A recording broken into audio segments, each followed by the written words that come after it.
It is 10:44 p.m. Thursday evening, December 26, 2024. We're at the Metra Union Pacific West station of Wheaton, Illinois. Population about 54,000. 26 miles directly west of Chicago, Illinois to the left.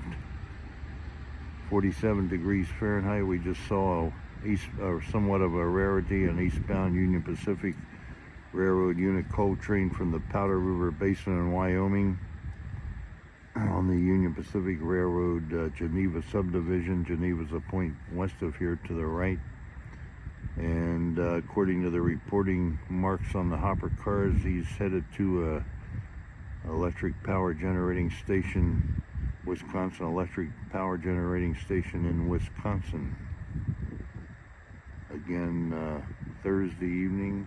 Attention please, inbound train number 72, scheduled to arrive Ogilvie Transportation Center at 11:48 p.m. will arrive and board from platform 2. Safely make your way to platform 2 to board this train. They did that last week. Again, Thursday evening,